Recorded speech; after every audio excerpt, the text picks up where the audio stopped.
우리에게 주시는 하나님 말씀 사무엘 하서 말씀 봅니다. 5장 10절입니다. 10절.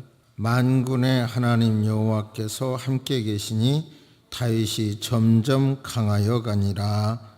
아멘. 성경의 모든 책에는 예수 그리스도가 있습니다. 성경 66권 각 책에는 예수님이 있습니다. 아가서에도 예수님이 있습니다.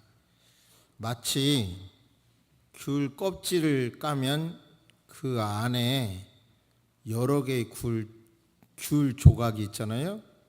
마찬가지로 성경 모든 책에는 여러 형태의 예수 그리스도께서 있습니다. 이런 원론적인 이야기는 많이 들으면서도 막상 어떤 내용이 있냐, 이거는 또 쉽지 않은 내용인데요. 잠깐만 말씀드리면, 창세기에서는 예수 그리스도께서는 여인의 후손으로 오실 것이다 를 알려주셨고, 그 예수 그리스도는 사탄의 머리를 깨트리는 분으로 가르쳐 주셨습니다. 출애굽기에서는 예수 그리스도는 희생양으로 자기 백성에게 자신을 내어주시는 분, 그리고 자기 백성을 죄에서 사망의 늪에서 구출해 주시는 분. 레위기에서는 예수님 자신이 제물이시고 그러면서도 제사장으로서 하나님과 우리를 화목케 하시는 분으로, 민수기에서는 그 만나를 통해서 생명수와 만나를 먹여주시고 공급해 주시는 그런 분, 단순히 인도 끌고 가는 것이 아니라 만나를 먹여주시고 생명수를 주시는 분. 신명기에서는 모세와 같은 선지자로서 최후 구주라는 것을 알려주셨고, 여호수아에서는 허락된 땅을 대장으로서 앞서서 이끌어 가셔서 점령해 주시는 분으로 우리는 예수님을 발견해야 하는 거고요. 사사기에서는 예수 그리스도는 자기 백성을 위하여 외부의 공격은, 외부의 적은 막아주시고 내부의 문제를 돌봐주시는 분. 룻기에서는 예수 그리스도는 친족, 택한 백성의 구속자로서 자기 예정된 백성을, 천국 백성을 낳는 분으로, 그리고 이제 열왕기상, 역대상, 사무엘상 이곳에서 이제 우리는 예수 그리스도를 각각 계속해서 이렇게 발견해야 되는데, 오늘은 사무엘 하서를 마무리하면서 사무엘 하서 속에 담겨진 예수님, 저는 사무엘 하서를 묵상하면서 몇 달 동안 계속 묵상하면서 가장 크게 깨달은 것은 하나님의 주권을 깨달았어요. 하나님이 주인이시다, 하나님이 역사를 이끌어 가신다, 그걸 깨달았는데, 오늘은 사무엘 하서에 담겨진 예수 그리스도의 모습을 소개하도록 하겠습니다. 그 첫 번째로 그 우리아의 아내 밧세바가 예수님의 족보에 끼어든 얘기를 먼저 하겠습니다. 예수님의 족보 안에는 5명의 여인이 등장하죠. 그런데 그 유다의 며느리였던 다말, 살몬의 아내였던 기생 라합, 모압 여인 룻, 우리아의 아내였던 밧세바, 예수님의 어머니 마리아, 다 소개할 수는 없고요. 다말만 잘 아시는 내용이니까 말씀을 드립니다. 유다의 며느리였고 장자였던 엘의 아내였죠. 유다의 장자 엘의 아내였어요. 근데 엘이 죽은 거예요. 그래 과부가 됐죠. 자손을 낳아주는 것이 의무이기 때문에 이제 계대 결혼이 있잖아요. 동생이 형수에게 자녀를 낳도록 해줘야 돼. 그런데 둘째가 그 유대법에 따라서 형수와 동침을 하면서 자식을 낳아봐야 자기 자식이 아니고 주어야 되잖아요. 형수에게 주어야 되기 때문에 사정을 땅에다 해. 그러므로 하나님께서는 그것을 진노하셔서 죽이시죠. 그러니까 이제 유다의 입장에서는 결국은 막내 엘과 오난 외에도 셀라라는 막내 아들이 있었는데 그는 아직 어리죠. 그리고 막내 아들을 잃을까 봐 다말을 친정집으로 보내버립니다. 기다리라는 거죠. 막내가 자라도록 기다리라는 거예요. 그런데 셀라가 성장했는데도 다말에게 씨를 주지 않아요. 그러자 바로 다말은 이제 막장 드라마 같은 일인 거예요. 다말이 창녀복으로 변장을 하고 시아버지를 유혹합니다. 유혹. 그래서 며느리가 시아버지를 유혹해서 잠자리를 하고 그 다음에 어디로 떠났어요. 3개월이 지난 다음에 며느리가 임신했다는 소리가 들리는 거예요. 그러자 시아버지가 며느리를 처형하려고 해요. 그때 며느리가 내민 것이 그때 동침하면서 받아둔 도장, 끈, 지팡이를 내놓죠. 그러니까 실수를 인정하게 되고 그래서 낳은 자식이 쌍둥이를 낳았어요. 그 중에 한 사람이 베레스인데 베레스가 예수님의 조상이 됩니다. 자, 여기서 보면 이 말도 안 되는 이 막장 드라마 같은 이 사건에서 나온 그 여인이 예수님의 조상 속에 들어가고 낳은 베레스가 예수님의 직접 조상이 되죠. 이렇게 이제 왜 제가 밧세바를 통해서 우리는 예수님을 발견해야 되는지를 말씀드리겠어요. 밧세바는 잘 아시는 대로 우리아의 아내고 우리아는 다윗의 충성스러운 용사 30인 가운데 하나잖아요. 그러니까 충성스러운 용사가 전쟁터에 가 있을 때 다윗은 그의 아내를 범한 거죠. 범하고 그것을 은폐하기 위하여 죽였잖아요.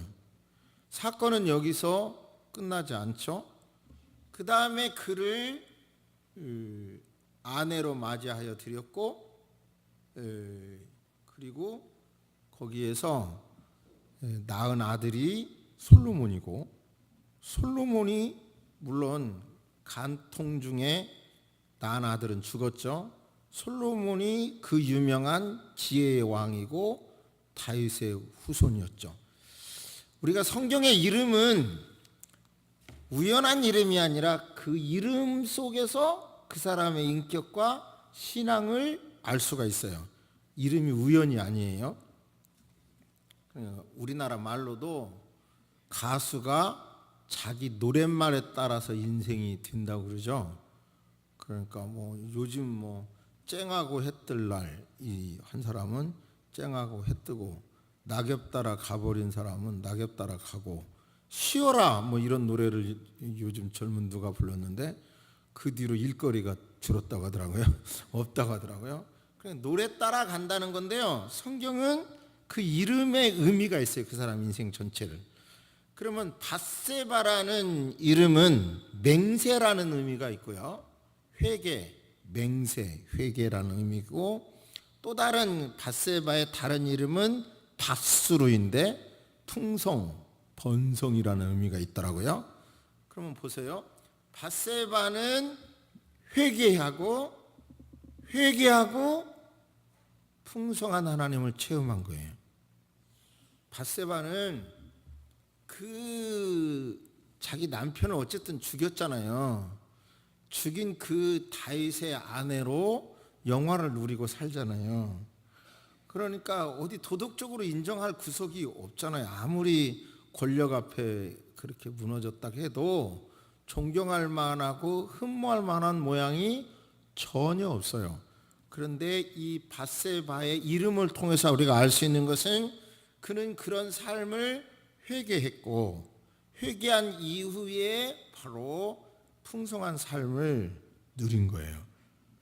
그러므로 여기서 우리는 예수 그리스도를 어떻게 발견해야 되느냐면 밧세바와 같은 죄인이라 할지라도 우리 자신이 밧세바와 같은 원하든 원하지 않든 죄를 범했죠. 여러 가지 형태의 죄인이라 할지라도 회개하면 하나님께서는 죽어서의 천국의 풍요와 이 땅에서의 풍요를 허락해 주시는 하나님인 것을 배워야 합니다. 할렐루야. 오늘 읽은 말씀, 만군의 하나님 여호와께서 함께 계시니 다윗이 점점 강성하니라. 예수 그리스도를 통해서 죄 사함을 받은 사람은 그의 죄에 대하여 하나님께서는 저희 죄와 저희 불법을 내가 다시 영원히 기억지 아니하리라. 그리스도 예수 안에 있는 자에게는 결코 정죄함이 없다. 내가 허물을 빽빽한 구름이 사라짐같이 내 죄를 안개에 사라짐같이 도말하였으니 너는 내게로 돌아오라. 내가 너를 구속하였음이니라. 할렐루야. 그러므로 우리는 우리가 사무엘 하서 강해 중에 다윗이 의인이라고 막 노래하는 거에 깜짝 놀랐죠. 다윗은 밧세바 사건 말고도 많은 죄가 있는 걸 우리가 발견했는데 그런데도 의인이라는 거예요. 되게 이상하죠. 그러나 우리는 그걸 배워야 돼요. 사실상은 우리가 죄인이지만 예수님의 피를 통해서 의인됐다는 믿음으로 예배를 드리고 그 믿음으로 살아가야 되는 거예요. 그럴 때 밧세바 같은 사람도 하나님께서 회개할 때에 하나님께서는 풍성함을 누리게 했고, 여러분 한 여인으로서 그만큼 풍성함을 누릴 수가 있겠어요? 아들이 또 후계자, 왕의 후계자도 되고, 그렇죠? 그런 지혜로운 왕이 되고. 그러니까 여기서 밧세바를 통해서 뭘 배워야 되냐? 나 같은 죄도 예수 그리스도 앞에 돌아오면 죄 용서해 주시고 풍성함을 주시는 하나님, 그렇게 우리는 성경을 해석해 가야 하는 것입니다. 할렐루야. 두 번째, 압살롬에 대해서 말씀을 드립니다. 압살롬을 통해서 예수님을 어떻게 발견할 건지. 압살롬이란 굉장히 아름다운 멋있는 남자죠. 압살롬은 그러니까 그의 누이도 빼어난 미모의 여인이었죠. 그런데 암논이 둘째 아들은 이름만 나오고 행적이 없으니까 아마 학자들은 얼마 후에 죽었다고 그래요. 그러니까 압살롬이 셋째이니까 아마 정치적인 계산도 있었을 것이다는 생각을 학자들은 하기도 합니다. 아무튼 압살롬은 자기 개인적인 원한의 문제로 큰아들 암논을 죽였고, 그래서 이방 지역인 그 외삼촌 그쪽 지역에 가서 피난, 도피 생활을 하죠. 그러다가 보니까 약 5년 동안 아버지와 멀어진 그런 관계로 살고 있었죠. 그런데 그가 우리가 다 아시니까 다시 말씀드릴 수는 없고, 요압의 여차한 중재로 다시 왕궁으로 돌아왔잖아요, 압살롬이. 그러면 돌아와가지고 하는 짓이 뭐예요? 금방 그 빼어난 외모와, 그러니까 외모 좋다고 너무 혼 뺏기지 마세요. 빼어난 외모 외모에 전 국민들이 마음을 빼앗겼어요. 마음을 빼앗겼어요. 그래가지고 전국 조직을 장악하잖아요. 그러면서 그가 헤브론으로 핑계대서 가서 거기에서 왕이 되고, 그리고 어쩜 그렇게 다윗은 쉽게 사람들이 배반하는지 모르겠어요. 그러면 이제 그동안 아들이 맏아들을 죽임으로 마음이 아팠고 딸을 저렇게 어렵게 한 것 때문에 마음이 아팠죠. 다윗은 압살롬 때문에. 그런데 그가 이제 반역을 하죠. 그러니까 다윗은 도망가게 됩니다. 도망가서 나중에 힘을 정비해서 세 팀으로 나누죠, 부대를. 그리고 세 팀으로 나눠서 가면서, 그때 물론 그것도 하나님의 은혜예요. 압살롬이 만약에 자기에게 충성을 다하는 아히도벨의 전략을 받아들였더라면 성경은 거기서 끝나겠죠. 다윗이 죽었어요. 근데 희한하게 거짓 투항한 후세의 전략을 들음으로 시간을 주잖아요. 그 기간 동안 힘을 정비했고 이제 공격을 하게 되는데, 공격을 가는 그 장수들에게 뭐를 해요? 나를 위하여 젊은이 철없는 내 아들 압살롬을 부드럽게 대해 주시오, 이렇게 말하죠. 공개적으로. 그 아들 때문에 그런 어려움을 당하면서도 지금 자기가 도망가고 뭐 자기를 따르는 사람까지도 어려움 당하고 자기 자신도 어려움을 당하고 아비로서 왕으로서 각각의 어려움을 당하는데도 그렇게 말을 하죠. 근데 드디어 그 본인의 자랑인 머리카락이 전쟁에 졌고 도망가다가 나무에 걸리죠. 공중에 대롱대롱 달려 있잖아요. 근데 압살롬을 어느 한 군인이 보고도 왕의 그 마음을 알기 때문에 못 죽이는 거예요. 현상금이 붙어 있음에도. 근데 요압이 와서 죽였잖아요. 그래서 아무튼 사자들이 마하나임에 있는 다윗에게 도착을 해서 아들이 죽었습니다, 압살롬이 죽었습니다, 그렇게 말을 할 때, 제가 지금 한 거의 이제 37년, 거의 40년 전 다 돼가네요. 그때 결혼하고 그때만 해도 믿음이 좋아갔고요. 혼인 그 신혼여행을 안 가고 기도원에 갔어요. 그래서 그 철원에 있는 기도원에 갔는데, 그래서 기도원에 갔던 데라 그해 여름인가 그 다음에 여름인가 거기 산상 집회를 참여를 했어요. 근데 지금도 그 원장님의 그 소리가 이 본문을 묵상하는데 생생하게 떠오르더라고요. 바로 그 무슨 설교였는지는 모르지만 그 아비가 그렇게 자기를 괴롭혔던 아들이 죽었다는 소리를 듣고, 내 아들 압살롬아, 내 아들아, 내 아들 압살롬아, 오, 내가 차라리 너 대신 죽었더라면 압살롬아, 내 아들아, 내 아들아, 막 그 원장이 막 절규를 하는데요. 지금도 못된 아들, 속색이는 아들이지만 죽었을 때 절규했던 그 목소리가 막 생생하게 들려요. 그게 부모의 모습이죠. 그 부모의 모습에서 나를 사랑하는 죄인인 배은망덕하고 있는 저와 여러분들을 여전히 사랑하고, 우리가 죄 때문에 넘어져서 아파할 때 내 아들 압살롬아, 압살롬아 부르짖는 예수님의 소리를 들으시기를 바랍니다. 할렐루야. 여기서 우리는 이런 예수님을 어떻게 발견해야 되냐? 압살롬을 죽어서 아파하는 다윗의 마음에서 저와 여러분을 사랑하는 예수 그리스도를 발견하는 거예요. 그렇게 발견하시기를 주의 이름으로 축복합니다. 그렇게 그런 사랑을 느낄 때에 여러분 우리는 이 땅에서는 누구라도 다 고통이 있고 고통이 없는 것 같아도 또 다 그러거든요. 있거든요. 신방을 하고 항상 느끼는 것은 물론 형편이 나은 분이 경제로 말하면 나은 분이 있고 어려운 분이 있지만요. 목사로서 제가 항상 느끼는 건 자로 잰 듯이 똑같다는 생각을 해요. 누구는 경제가 좋으면 뭐가 나쁘고 누구는 뭐가 좋으면 경제가 나쁘고 누구는 뭐가 좋고 뭐가 나쁘고 그래서 더하기 빼기 계산하면 거의 비슷하다는 생각을 꼭 합니다. 제가 신방을 하면서.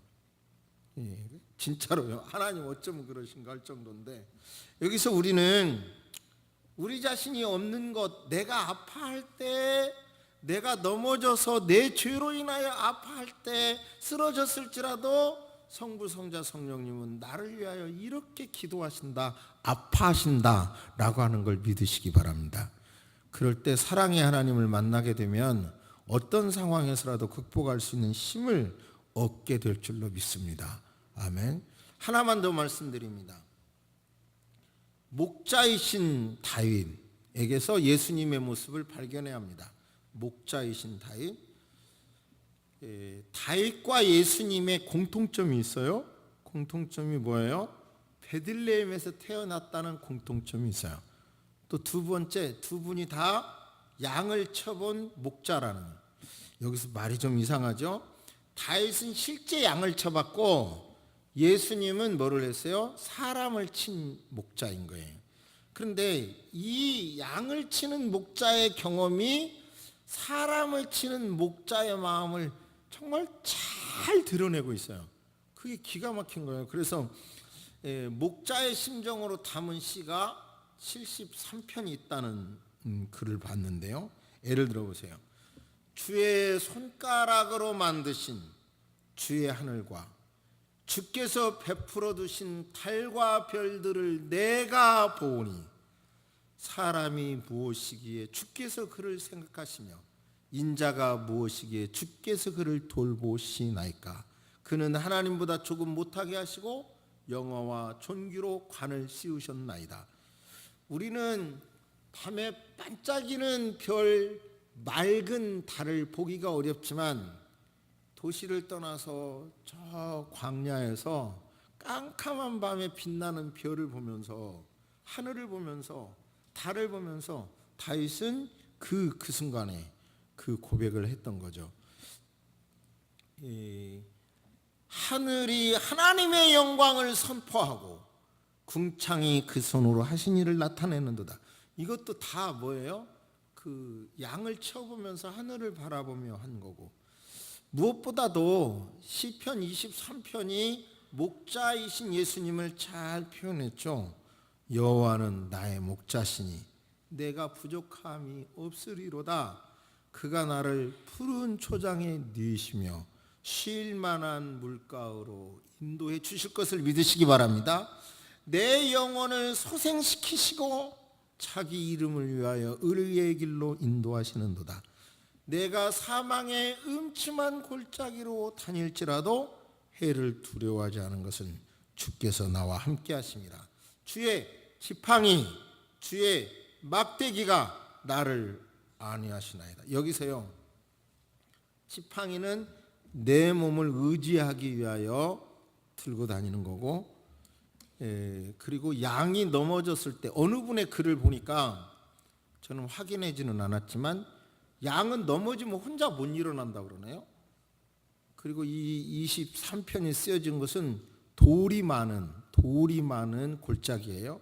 그러니까 그곳에서 쓰러지면 양은 죽는 거예요. 그러면 그때 이렇게 꼬부라진 지팡이로 이렇게 목을 걸어서 이렇게 구출해 주는 일을 지팡이가 하고, 그 다음에 막대기는 뭐를 해요?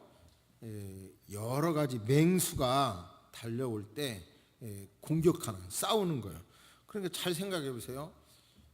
목자는 맹수에게는 막대기로 싸워주고, 그리고 양은 넘어졌을 때 지팡이로 끌어주고, 저와 여러분들에게 우리가 넘어졌을 때는 끌어주시고, 그리고 우리가 원수에게 어려움을 당할 때는 공격해 주시는 예수님이 있는 걸 믿으시기를 바랍니다.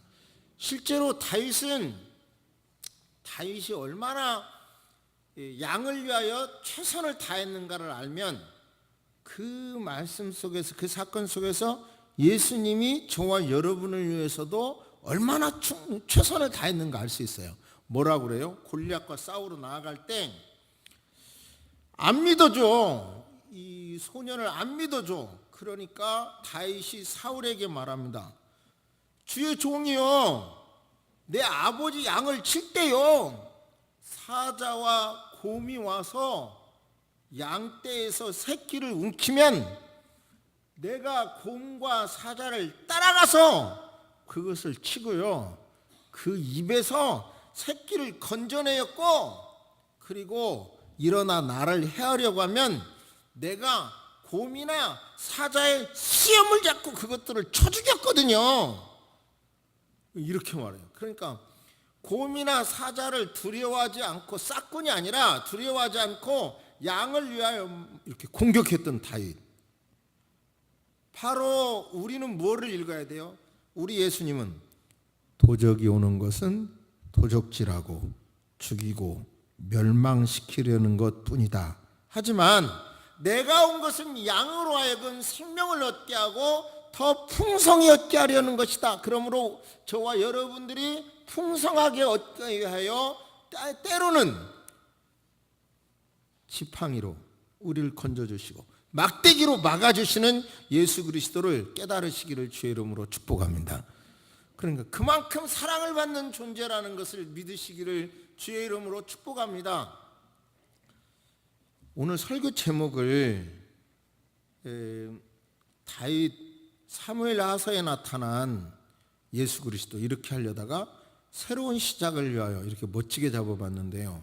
왜 이렇게 잡았는가 하면, 하나님께서는 하나님의 예정과 하나님의 능력으로 출애굽을 해서 광야를 지나서 그리고 가나안 땅을 정복을 했어요. 그리고 이제 사사를 맡겨서 직접 통치를 하기를 원했어요. 그런데 이제 사람들은 점점점 멀어져 가요. 영적으로 멀어져 가요. 그러니까 영적으로 멀어진 한마디의 표상은 엘리 제사장이야. 뭘 몰라. 그런데 그렇게 캄캄한 때에 하나님은 한 여인을 준비합니다. 그것은 자식이 없으니까, 한쪽은 자식이 있어서 분내게 하잖아요. 분내게, 분인나 자꾸 분내게. 그러니까 더 절박한 심정으로 하나님께 자녀를 달라고 기도했죠. 그 여인의 이름이 누구예요? 한나예요. 한나의 간절한 기도를 통해서 하나님은 사무엘을 주셨고요, 사무엘을 통해서 사사시대를 종결하면서 사무엘 시대를 통해서 기름 부으죠. 다윗을 기름 부어서 새로운 시대를 여는 겁니다. 그러니까 사사시대를 막을 내리고 하나님께서는 결국은 저 사람들이 왕을 허락하는 걸 원치 않지만 왕을 요구할 것이라는 걸 하나님은 아셨고, 그리고 그럴 때를 대비하여 이미 한나의 기도를 통해서 사무엘을 낳게 하셨고, 사무엘을 통해서 다윗을 준비하신 거예요. 그러면서 새로운 시대를 열어가셨고 이끌어가는 겁니다. 지금 우리가 살고 있는 이 시대는 어떤 일들이 벌어질지 모르는 여러분, 그런 시대입니다. 저와 여러분들의 중심 속에 정말 내가 바로 우리아의 아내 밧세바 같은 사람이라 할지라도, 뻔뻔하다고 할지 모르겠지만 회개하고 내가 예수 그리스도의 피로 죄사함을 받았으면 하나님께서 나는 천국과 이 땅에서 풍성함을 주실 것이다 는 믿음을 갖고 사시기를 바랍니다. 또한 더 나아가서 내가 압살롬 같이 못된 사람이라 할지라도 내 죄로 인하여 내가 넘어지고 내가 얻어맞고 쓰러질 때마다 통곡하던 다윗처럼 내 넘어지는 것에서 멈추지 말고 일어나도록 내 아들 압살롬아 부르짖는 예수님의 소리를 들으시기를 바랍니다. 우리의 미래는 어떻게 펼쳐질지 모릅니다. 우리 미래가 어떻게 펼쳐질지 모르지만 제가 이렇게 말씀했어요. 제가 70 정년까지는 목회 못할 것이라는 생각은 전혀 안 했어요. 인간적으로 전혀 안 했는데요. 금년 보내면서 이게 정말 잘해야지, 그렇지 않으면 70 정년까지 목회하기 어렵겠구나. 여러 환경이요, 그런 위기감을 느껴요. 저도 여러분이라고 어떻겠어요? 여러분이라고 어떻겠어요? 제가 중국에 있는 친구한테 카톡이 왔어요. 잘 있냐고. 초등학교 동창인데. 그래서 이제 전화를 했더니 송파에 산대요. 이번 주에는 만나기로 했는데 근데 지금은 중국에 오래 근무해서 저는 지금 중국에 있나 그랬더니 무슨 소리야 이 사람아, 정년 퇴직하고 노는 지가 언젠데 이러는 거예요. 친구가. 그냥 가만히 생각해 보니까 제 친구 초등학교 동창이 정년 퇴직하고 노는데 나는 그나마도 있으니 다행이다는 생각은 그 전화를 받고 했습니다마는, 아무튼 미래에 대해서 목사인 저 자신도 두려워요. 인간적으로 두려워요. 목사인 제가 이렇게 두려울 때 여러분은 안 두렵겠습니까? 예? 그런데 이렇게 두려운 대한민국의 현실, 그리고 어디를 가도 막 노인이 넘쳐나는 모습, 이런 모습 앞에 각각의 다 두려움이 있을지라도 바로 목자이신 예수님, 그 예수께서 저와 여러분을 가장 좋은 길로 인도해 주실 것이라는 믿음, 그 믿음을 가지고 살기를 주의 이름으로 축복합니다.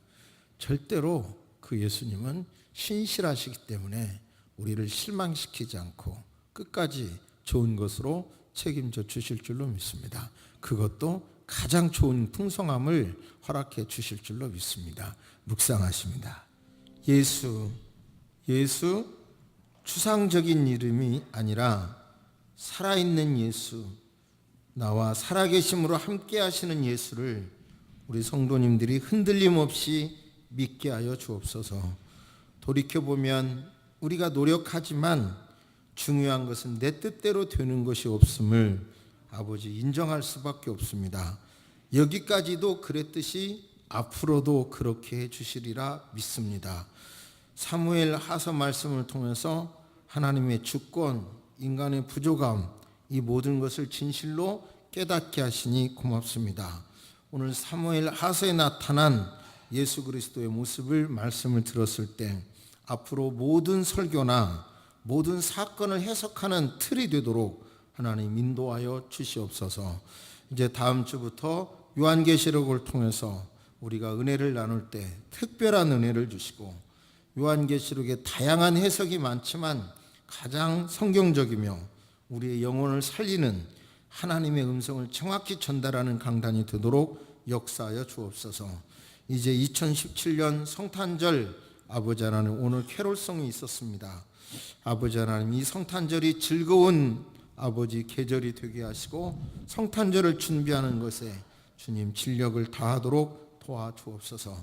새소망 교회가 2017년에 하나님 축복을 받아서 여기까지 왔습니다.